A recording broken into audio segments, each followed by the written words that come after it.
Hello and welcome back to the FSF podcast. I am Tim. I am your host, and this is your reminder that this is a show that is made by nerds for nerds. So, welcome to the Nerdatorium. Our guest today in the Nerdatorium is the very absolute definition of a working actor. This gentleman started his acting, from what I understand, around the age of 27.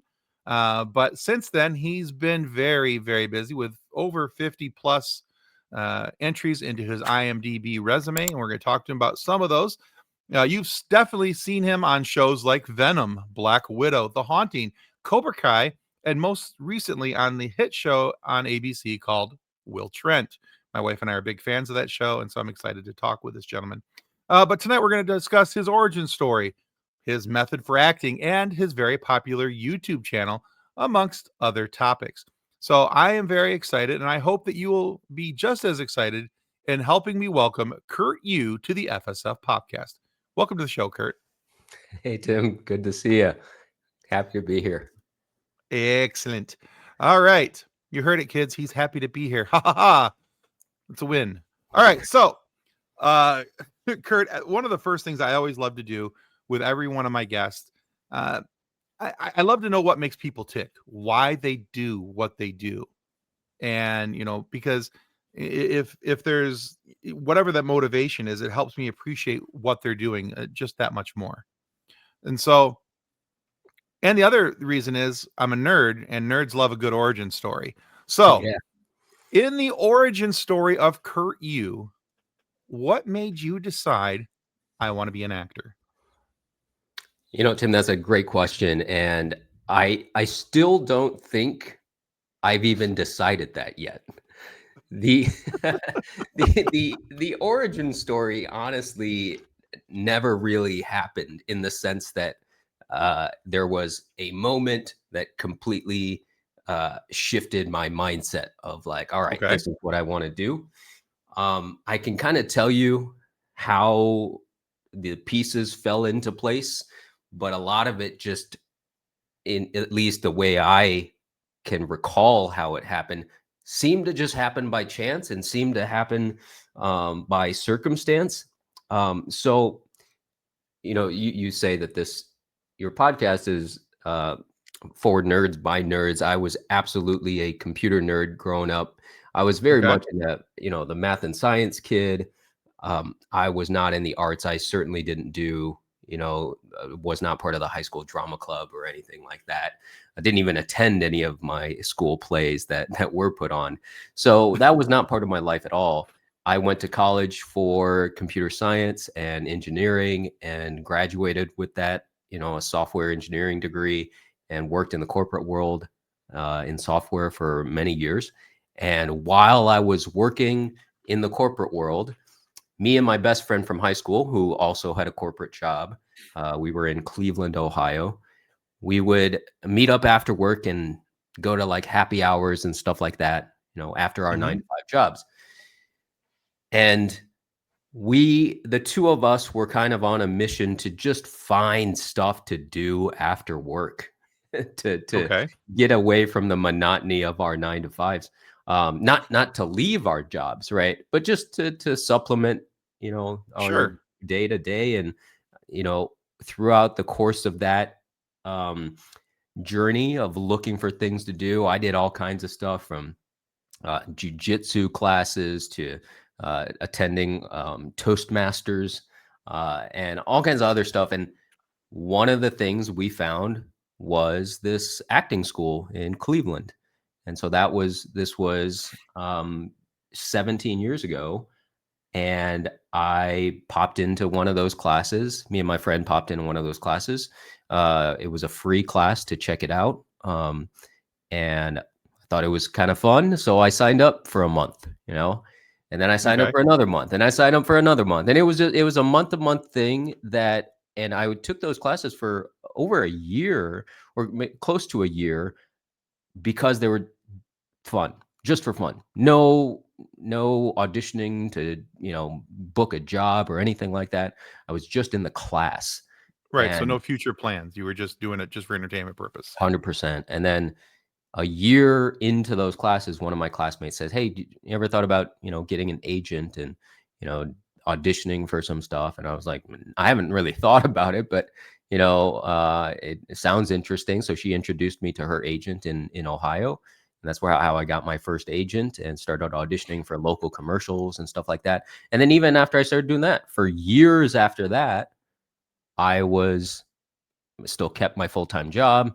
And it was like, that was really, acting at the time was my side hustle, right? It was just like, oh, this is my fun little thing that I do on the side. Maybe I'll book a job here and there. Maybe I'll add extra $500 to my income Right. here and there to do a local commercial. And so every little step of the way was just, all right, here's this new thing that's put in front of me, and let's see how it goes. Let's try it out. And it wasn't really until I moved to Atlanta, which also was, half for the acting career and maybe half just from a life standpoint. I'd grown up in Ohio, lived there for 20 some years. It was kind of time for a change anyway. And Sure. after I came to Atlanta was when the film and television stuff really started taking off, because the industry was here. Oh, And sure. Yeah. even when I moved here, it wasn't. I certainly wasn't expecting, all right, I'm going to make it big in film and TV. It was like, all right, let's just see what happens. Right. I had some success in Ohio. Let's go into a bigger market and see what happens. And I've been very fortunate with all the opportunities that have come my way, and the amazing projects, like you mentioned, that I've had a chance to work on. So the long-winded answer to the short answer being, I'm still just trying to figure it out and trying to see where all this goes. I mean, to me, it's all icing on the cake. Like, everything beyond it being a fun acting class has been icing on the cake, because that's all I was looking for when I started 17 years ago. That's crazy. So this brings up two other thoughts in my head. Now, first off, I read somewhere, and I don't know if it was on your IMDb page or if it was on another page that I'd been scrolling through when I was doing research on you.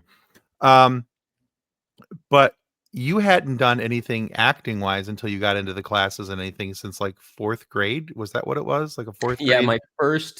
my first ever acting gig was a mandatory fourth grade play. And so after that, nothing until I was 26, 27 years old, in that first class that I took. That's quite the jump. Usually there's I think it's funny though that, you hadn't had anything between those 2 points. And like you said, you didn't even go to the stuff that in your own high school. You're like, yeah, I got other things to do. There's Yeah. computers to go play on. And Yeah. okay.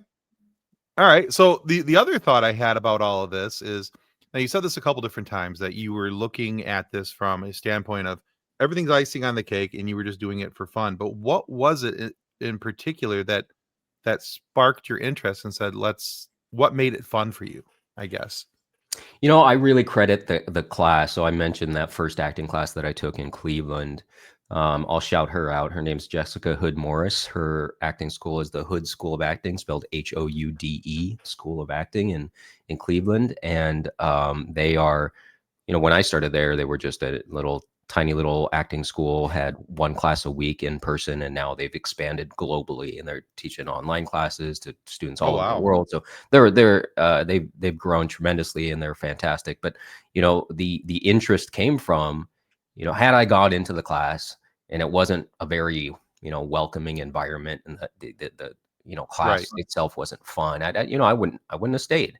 I probably wouldn't have stayed past that first free class. But the environment that they created there, all the students there were very welcoming. The teacher, obviously, she was great, and it was what I was looking for at the time, in terms of like, this is something that, to walk away from my cubicle job and walk into this being so Hmm. different from what I do from 9 to 5. And I really enjoyed it. And there was such a great little community of students. Oftentimes after class, we would all go out to dinner together and go out to like a bar or whatever. And so from a social standpoint, it was, kind of what I was looking for. And like I said, it going into it, certainly wasn't looking for a career change. But I Sure. wouldn't have stuck with it had it not been something interesting to me. And part of the interest, beyond the people there, was the fact that I was so the what is it, right brained or left brain? Which one's the more analytical one? I was so the analytical side, right? The I math and think it's science the side. right brain. Um, yeah, I don't know. Whatever we say, somebody on the internet will correct us. So, There we uh, go. yeah.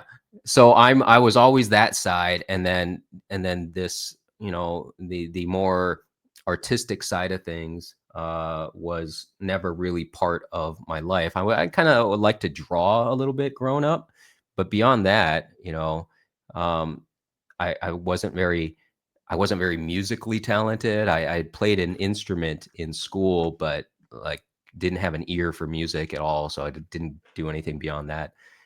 So having it be so different from what I did normally on my day-to-day life, that kind of interests me as something I wanted to do more of, to start off obviously as a hobby and then turned into something much more. So and now I guess to this point, on maybe why I'm continuing to do it so many years later, is uh, having gotten the opportunity to work professionally in this field.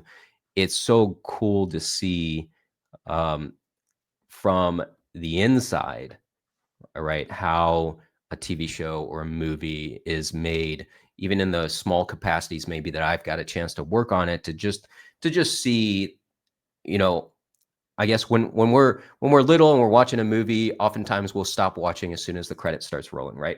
Right. But now having a much more of an appreciation of the process, and now we kind of sit through the credits and really appreciate all the hundreds of names that scroll through, Yeah. and it really does take that many people to get like this hour or a half hour of television that we watch, on a weekly basis, and it's still fascinating to me to see all the creative work that's involved, both in front of and obviously behind the camera, to get that final product out there. So that Oh part yeah. of it is still fascinating to me, and really, gets me excited to go to work. Yeah. Yeah, actually, I just did that. Well, so I do that. I've been doing that for the last couple of years now. Ever since I, started really into this podcast, and I've been talking to so many creative people. When I go to the theater, or even if I'm watching a show at home, I watch the credits now to see, okay, you know, anybody I've talked to Yeah. in there, anybody that I know, um, so that's kind of fun as well. And by the way, it is left brain that is analytical. I Okay. had to look All that up right. real quick because it was bugging me. I had to have the Yeah. answer. I'm like, that might be the right brain bugging me. Anyway, all right. So Kurt, let's talk about you're talking about the project that you've worked on. So let's talk about project selection. Now, as a Okay. working actor, you've appeared in, like we said, in over 50 plus projects, according to IMDb. Now, what does your selection process look like when you consider taking on a new project? Are there markers that you want to hit, um, how do I say, or is a job a job? I think it's certainly more job to job. Look, I'm not going to be make any bones about it. I'm not at the point in my career where I can be super selective, right? So it really is. Look, I'm just going to audition for everything that comes my way, and for certain jobs, sometimes it comes down to logistics. Sometimes you audition for something, it's gonna shoot halfway around the world.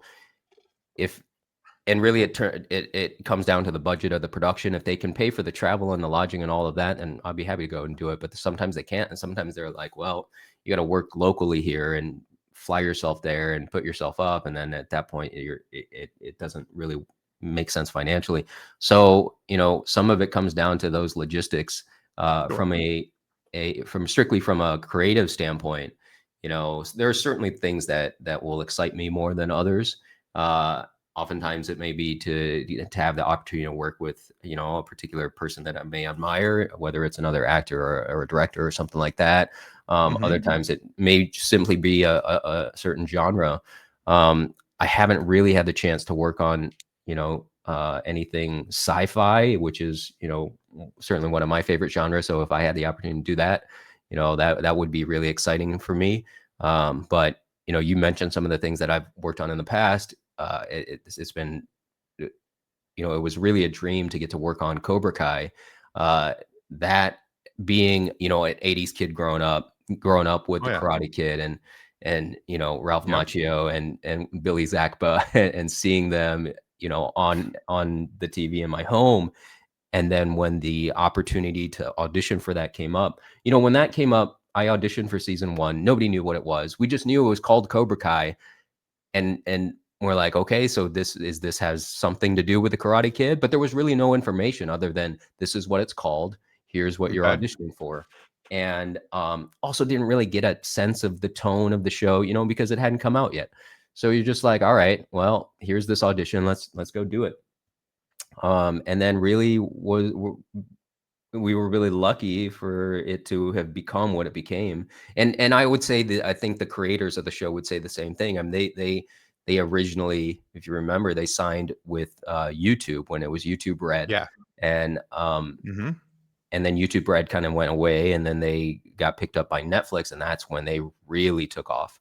Yeah. When Netflix picked them up. So and then to just be a part of that, you know, in throughout from the very first season, in a couple episodes, and then in an episode in the final season, and be a part of that whole journey of that show was really incredible. And you know, getting to know those guys, again, both the cast and the crew side of things, it was, you know, that was really fantastic. And certainly some of the other projects as well, you know, getting a chance to work on projects with some people that I've admired by from afar, from just watching them on TV, or Oh, sure. you Yeah. know, reading about them and stuff like that, and getting a chance to share a scene with them, or share an episode with someone. It's that's super exciting. That's a cool privilege for sure. Yeah. Okay, so let's talk. That's a good answer. I like it. We're going to jump into something that hasn't gone the way of YouTube Red, and that's your YouTube channel. See, that's the segues. You're just setting them Okay. up. I'm just Yeah. following you in. All right. Okay. All right. So it's called the Acting Career Center Yeah. on YouTube, and you've got a very large following. But last I saw, I think this afternoon I double checked, it was about 256,000 subscribers. So congratulations on Thank that. you. That's pretty outstanding. Thank So you. what I'm hoping you will do is talk to me a little bit about your channel, how it got started, and what people can expect to get out of it should they subscribe and follow your channel. Yeah. Thanks for bringing that up. So, I started the channel actually before I moved to Atlanta, when I was still living in Ohio. And at the time, it was called Small Market Actor. And my idea for it came up because I was one of those people when I started taking acting classes and I wanted to learn a little bit more outside of my class. I started Googling stuff, and I started, you know, YouTubing stuff, and I looked up acting stuff on YouTube. And there was some information out there. There were some channels about acting, but for the most part, at that time, at least when I was looking it up, it was very much geared towards Hollywood. Mhm. So I thought, hey, I could position myself and make this channel about small markets, because it was something that I didn't even realize when I started taking the acting class. I thought for sure it's only going to be for fun, and anybody else that was taking class was only taking it for fun. I couldn't imagine that there were people in the class actually had agents when we're auditioning for things that would pay in a place like Cleveland, you know, because I thought that Right. the only acting jobs available would be in Hollywood. You know, very naive to think that way. But, Yeah.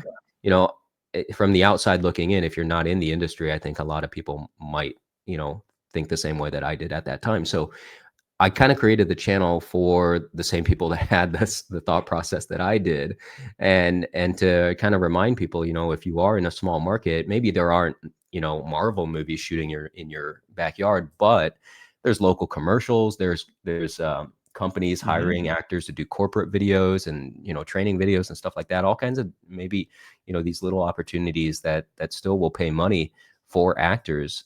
So that's when the channel got started, and then, you know, when I moved to Atlanta, and Atlanta being not a small market at all, and I rebranded it to Acting Career Center, and and uh, at that point I started really sharing more about kind of my journey, about how I got into the industry, and then really trying to put as much, you know, genuinely helpful information that I can out there for actors who want to get started, because I don't think there's necessarily um, you know, a guide that's how can I say it? Like a curriculum that's out there of how to Right. really start being an actor. And I'm trying to share as much information as I can for people that maybe have the thought of doing so, um, and maybe may not have a acting school in their area like I did to go and ask those questions. So, Hmm. so that's what's up there. And if people want to go to the channel and check it out, I've made probably over 100 videos now about all different aspects of the acting career. I've shared about working on certain jobs for me. I've shared auditioning on projects and what it's like to um, uh, get an agent, work with an agent, audition for casting directors, self-taping auditions, all of that type of stuff. So that's trying to send the elevator down, so to speak, and help as Yeah. many people as I can and get started in the industry. No, I think it's very cool because when I looked at your channel, I saw it as a, and you kind of touched on it. I don't know of any, and this outside looking in, I don't know of any real curriculums or anything along those lines for actors to get started. And I mean, like, there's those books, something something something for dummies everywhere, Mhm, and I mhm. don't know of an acting for dummies that but I kind of looked at this as, not that I'm calling your subscribers dummies. That's not what I'm doing. But They're what gonna I'm come saying, at you in the comments. right, and done, and that's how you get a page canceled. All right, no, but what I did like about your channel is that I thought that you made it very personable and relatable. It was, not a, you were talking to, not talking down. You know what Yeah, I mean? It's yeah, just, yeah, it's a very relatable channel. I watched a few of the videos, and I thought it was kind of cool just the way that, hey, this is what I went through. Maybe you're having a similar experience, and here it is. yeah. Um, so I Yeah, I think mean, that's I a, feel like I feel like come again with my background coming from someone uh, from the software world and getting into acting and doing a complete 180. And I certainly felt like I could feel for a lot of people that didn't really understand how the whole industry works, because I certainly didn't at all getting started. And one of the things that I talk about is the more and more that I do this, and the more uh, other actors that I meet, whether it's just within my circles or when I go and work on a project and get a chance to talk to other actors, the more that I realize that there's just no one singular path. And even if somebody yeah. did try to put out like an acting for dummies book, like it's just that one person's, experience. And that's not going to be the case for, you talk to 100 actors that are successful, they'll have 100 different stories of how they got there. Some started out as a kid and others start out like me in my 20s. And Hmm. then even others, I have a friend here in Atlanta who didn't start acting until he retired from his job as a school teacher. So he was in his late 60s, and that's when he started taking his first acting classes. And then Oh, wow. fast forward to today, he just appeared in the latest Naked Gun movie that just came out. So I mean, it's such a Oh, how cool. yeah, such a fun experience to see someone who has this, budding second career after retiring from another job. So the whole point being that there is no, one direct path. And in a way, it would be nice if there were, because it would be easy to say, okay, here are the steps that you follow. But it's also, I think, in a way, nice that there isn't a direct path, because you Hmm. really anybody from anywhere can make this happen. And you kind of just have to find your own path. So, a lot of the advice that I'll give people is that you try to seek out as many different people as possible and get as much good advice from as many different resources as possible, and then try to figure out your best path forward, given all of that. Because, hopefully you can take nuggets from a bunch of different resources and then, follow your own path going forward. Yeah, very cool. Yeah, it seems to me that it's with as many folks as I've talked to, whether whether they're actors or writers, producers, directors, whatever, what have you. Um, it seems to me like it's very much a choose your own adventure Hmm. type of scenario to get Yeah. started. This guy went this way, this guy went that way, this guy went that way. They all got to the same conclusion, Yeah. you know. But yeah, it's very much a different path. So I think that's very cool that your channel shows that there's no one way to do it, and I think that's a Yeah. nice touch. So Yeah. kudos to Because you for you that. know, I certainly can't speak to like those child actors, right? Because I never was a child actor. So, and I can't speak to the guys that start in their 70s. So, I mean, I think Sure. it's important to really to realize that that you can kind of get started no matter where you are, and as long as you know find the right resources to help you out. Yeah, very good. All right, so yeah, and I think if the audience has picked up by now that clearly you're a pretty busy fella as a working actor. You've got your YouTube channel, you've got all these other things you're doing on the side. But also, as the old adage goes, all work and no play makes Jack, or in this case, Kurt, a dull boy. So, what do you and your adorable little dog Tofu, great name by the way, Yeah. what do you guys do in your downtime to recharge and recenter? Oh, I'm a big football guy. So certainly during football season, I'm just glued to the TV and watching football all the time. So Nice. um, I saw on your website that your little avatar is wearing a Lions shirt. So Yes. One you're a pride. Lion Go fan? Lions. Oh yeah. Uh, do you live in Detroit? No, I live on the west side of the state. I live just a little north of Grand Rapids, Michigan. Gotcha. Are you So, college football wise, are you Michigan or Michigan State? Michigan. Go Blue. There you Uh, go. I went to U of M for undergrad. Oh, cool. So yeah, that's how I got indoctrinated to college football, because I Beautiful. didn't really know much about college football growing up. And the way I got indoctrinated into pro football was when I moved to Cleveland. So I've been a Browns fan. So that's been very, very hard. And I know Yeah. you can relate as a Lions fan, but you guys have Oh, been, for sure. yeah, you guys have been really killing it recently. So I have since adopted the Lions as my second team. So I get to have a little bit more fun than just, misery of the Browns. So, so yeah, outside of what I do acting wise, I'm a huge football fanatic, and I don't really do fantasy because I think that'll just take up too much of my time. So, but I will watch a lot of college and a lot of pro football games. Outside of that, I like watching. So not only do I make YouTube videos, but YouTube is probably the most used app on my phone too. So Sure. Yeah. I'm a big content consumer in addition to Awesome. creator. So a couple of the things that I'm really digging right now is there's this British show called Taskmaster, Hmm. and I've been really into that show. Um, and then certainly a lot of the productions, especially a lot of the Atlanta productions that are made. A lot of the shows that are made in here in Atlanta, I like to support them and watch them because I get to see some of my friends, on those Oh, that's projects. cool. Yeah. That's awesome. Yeah. I just talking football for a quick minute.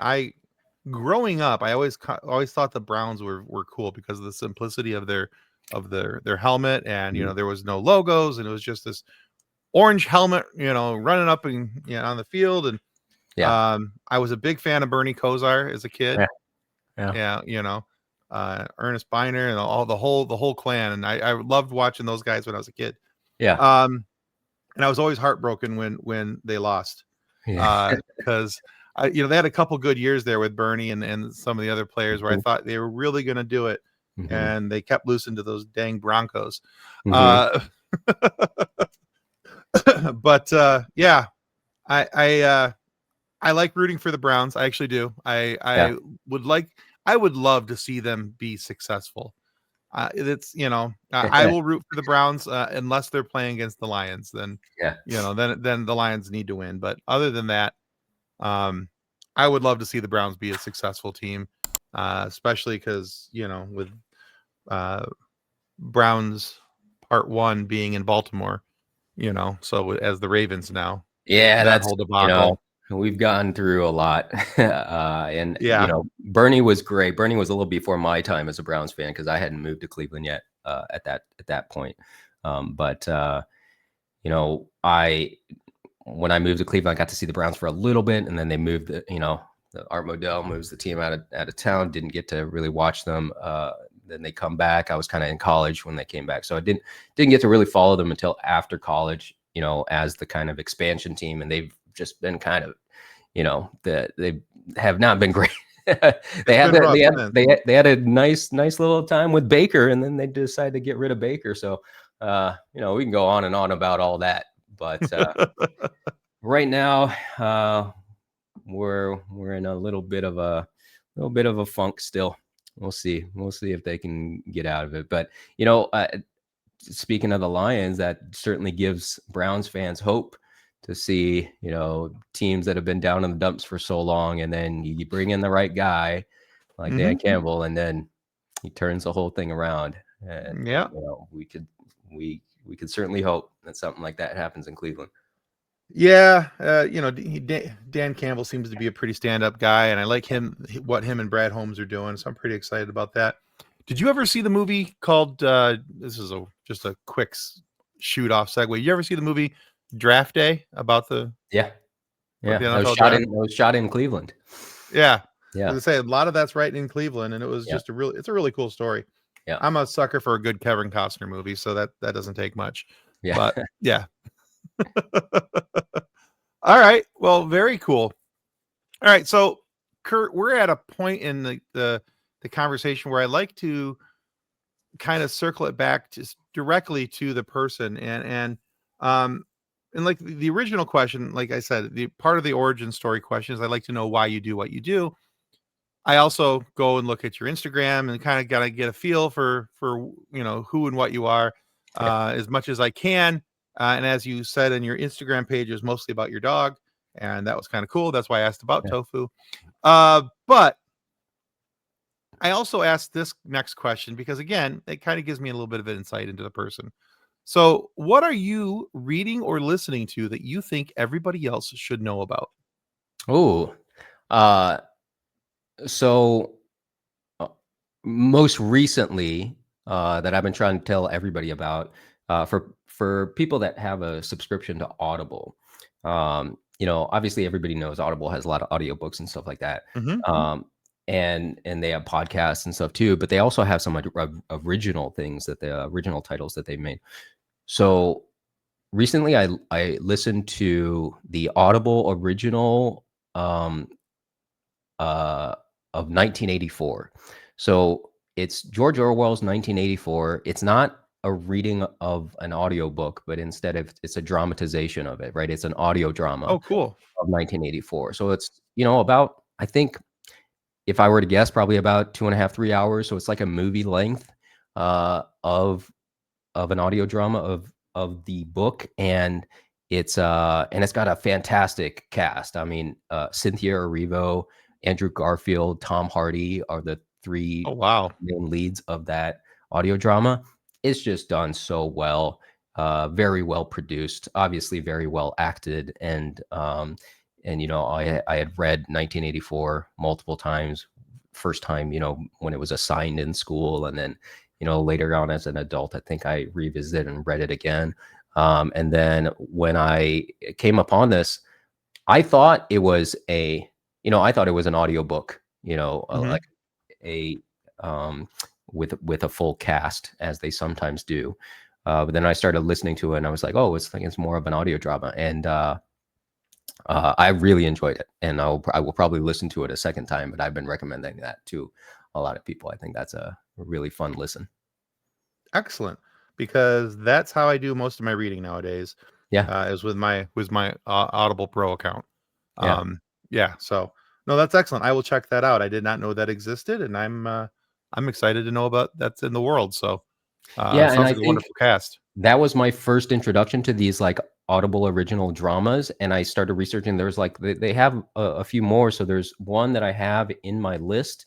I can't remember what it's called, but I know I remember Peter Dinklage was one of the cast members, but it's another like dramatization of another project. I can't remember what it's called now, but yeah, they have a handful of those. So after listening to that first one, I'm kind of hooked. I want to try to find some of the other ones they have available. Yeah, that's cool. I'll definitely check that out. Thank you for the suggestion, and if I will try to remember to put a note down in the show notes for people to check that out as well. Put a link down there for Audible. But that's Yeah. really cool. I love finding out little things like that. So all right, Kurt. We now need to ask you a silly question. Now, All right. it's not all that silly, but the basis of this question comes from one of the FSF team members. Her name is Kathleen. Mhm. Kathleen and her daughter, who was about 5 at the time, I do believe 5, maybe 5.5. While they were out in town, somebody asked her daughter this question, but not Kathleen. And Kathleen was like, "Well, that's rude. You should never age out of this question." Hmm. So that question is, Kurt Yue, what's your favorite dinosaur? You know, that's funny. I was thinking that might be the question as you started it. And it's funny because I already started thinking what my favorite dinosaur was, even without hearing what the question was going to be. Uh, so funny enough, my favorite movie is Jurassic Park. Okay. So it's certainly easy to pick one of the dinosaurs from there. Uh, I think growing up as a little kid, it was a Triceratops. Uh, Nice. I can't see any reason why I would change it now. So I will stick with Triceratops because it was the most fascinating dinosaur to me when I was a little tot, and uh, getting a chance to see, a live Triceratops in the Jurassic Park movie when it first came out immediately made it my favorite Mhm. movie of all time as a kid, and still is to this day. So All right. that's the answer. Well, I'm going to give you extra credit, cool points, because Triceratops is also my favorite. So, Yeah. um, yeah, big time. I've always loved Triceratops.